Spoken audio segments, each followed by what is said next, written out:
Hi there, welcome back. I hope you enjoyed your summer vacation as much as I did.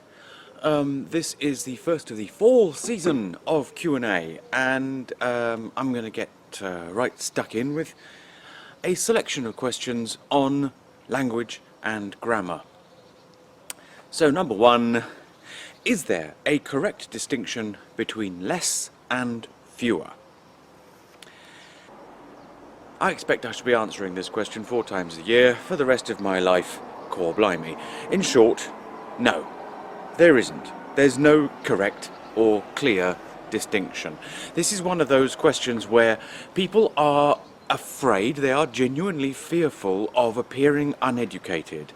And when there are questions over grammar that people argue about a lot, people become a lot more sensitive to the question and they want definitive answers. Not everyone, unfortunately, has the posh British accent that I have that means that I can really not care about this distinction, and I in fact say less most of the time because that's what I grew up doing. Now, some people therefore, they need to have rules.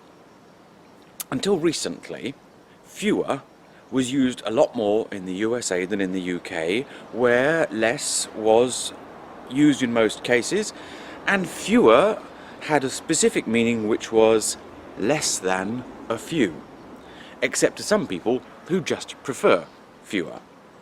But as I say, people like to have rules, and some people noticed more than a century ago, in fact, that there are cases where fewer is definitely wrong.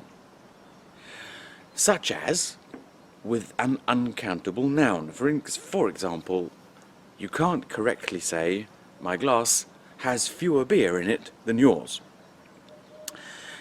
Horrifically, in my opinion, at some point in the latter half of the 20th century, someone inferred,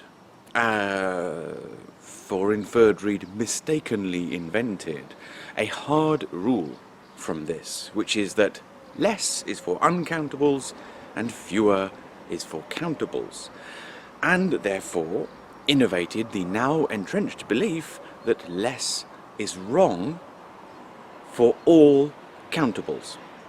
Now, people went around telling local convenience stores that the sign 10 items or less is grammatically or lexically wrong. It isn't. A few stores in the UK have very sensibly sidestepped the whole pointless debacle by putting no more than 10 items. I, frankly, applaud them for it. It's better to avoid the issue than to try to be right or wrong. The best way, in fact, to deal with any crusade is to distance yourself from it. Literally, if possible.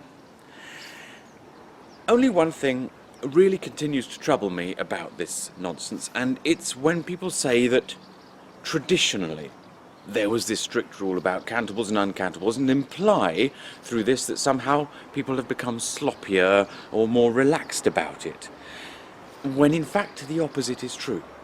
In English grammar, the only tradition is that we make do with whatever most people understand, and what most people understand less and fewer equally well for countables, but don't like fewer for uncountables.